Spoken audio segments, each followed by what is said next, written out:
ಗಣೇಶ ಹಬ್ಬದ ವಿಶೇಷ ಪೂಜೆಗಳು ಏನೇನು ಸ್ವಾಮಿ?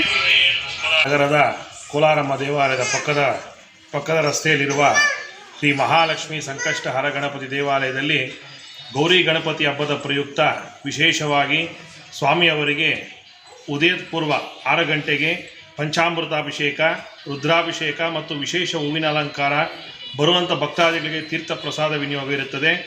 ಮತ್ತು ಈ ಪ್ರತಿ ವರ್ಷ ಈ ದೇವಾಲಯ ನಿರ್ಮಾಣವಾದ್ದರಿಂದ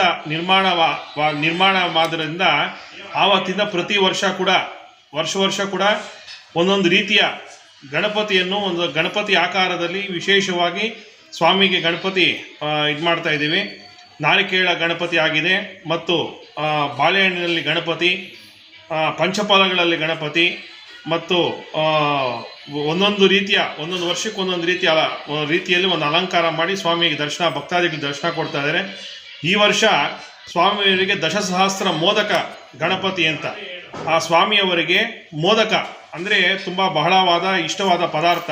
ಆ ಒಂದು ಮೋದಕದಲ್ಲಿ ಒಂದು ಕರ್ಜಿಕಾಯಿ ಇದರಲ್ಲಿ ಕಡುಬಲ್ಲಿ ಸ್ವಾಮಿಗೆ ದಶಸಹಸ್ರ ಅಂದರೆ 10,000 ಒಂದು ಕರ್ಜಿಕಾಯಲ್ಲಿ ಗಣಪತಿ ಆಕಾರವಾಗಿ ಮಾಡಿ ಸ್ವಾಮಿಗೆ ಬರುವಂಥ ಭಕ್ತಾದಿಗಳಿಗೆ ದರ್ಶನ ನೀಡ್ತಾರೆ.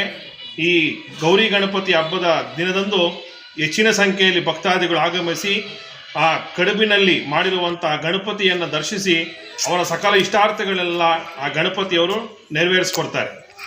ಸ್ವಾಮಿ, ಎಷ್ಟೊತ್ತಿಂದ ಪೂಜೆ ಸ್ಟಾರ್ಟ್ ಆಗುತ್ತೆ? ಬೆಳಿಗ್ಗೆ 9 ಗಂಟೆಗೆ ಮಹಾಮಂಗಳಾರತಿ ಇರುತ್ತೆ. 9 ಗಂಟೆ ನಂತರ ಭಕ್ತಾದಿಗಳಿಗೆ ದರ್ಶನ ಪ್ರಾರಂಭ ಆಗುತ್ತೆ. ರಾತ್ರಿ 10 ಗಂಟೆವರೆಗೂ ಸ್ವಾಮಿಯವರಿಗೆ ವಿಶೇಷವಾದ ದರ್ಶನ ಮತ್ತು ಬರುವಂಥ ಭಕ್ತಾದಿಗಳಿಗೆ ತೀರ್ಥ ಪ್ರಸಾದ ವಿನಿಯೋಗ ಇರುತ್ತೆ.